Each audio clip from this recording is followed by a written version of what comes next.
جب سورۃ الفاتحہ کی قرات ہوتی ہے تو اس کے بعد ہم آمین کہتے ہیں.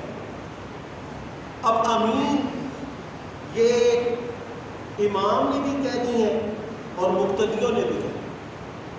آمین یہ امام بھی کہے گا اور مقتدی بھی کہے گا، کیونکہ آمین جو ہے یہ قرآن میں نہیں.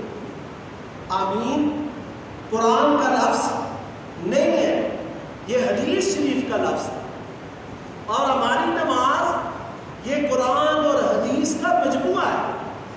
آپ نے دیکھا ثنا قرآن میں نہیں ہے، حدیث میں ہے.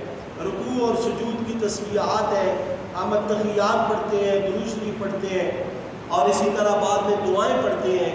تو وہ قرآن میں نہیں ہے، احادیث میں. تو یہ نماز ہماری قرآن اور حدیث کا مجموعہ ہے. تو جب قرات مکمل ہوتی ہے تو اس کے بعد آمین کہی جائے. اب آمین کی کتنی فضیلت ہے سنیں. بخاری شریف کتاب الدعوات کی یہ حدیث ہے. نبی کریم صلی اللہ علیہ وسلم نے فرمایا جب قرات کرنے والا آمین کہے، قرات کرنے والا کون ہے؟ امام.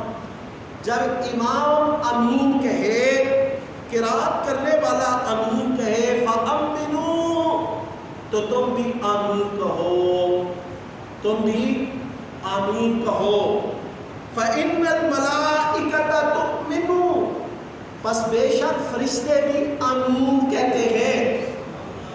فرشتے بھی آمین کہتے ہیں. تو کتنے لوگ؟ امام بھی، مقتدی بھی، اور ساتھ جہاں پہ آپ نماز پڑھتے ہیں وہاں پہ فرشتے ضرور ہوتے ہیں، اور ہر شخص کے ساتھ فرشتے ہوتے ہیں. نبی کریم صلی اللہ علیہ وسلم نے فرمایا فرشتے بھی آمین کہتے ہیں.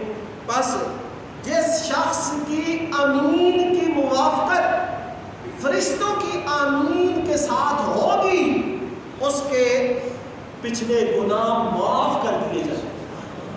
غفر لہ ما تقدم من ذنبہ تو اس کے پہلے گناہ معاف ہو جاتے ہیں.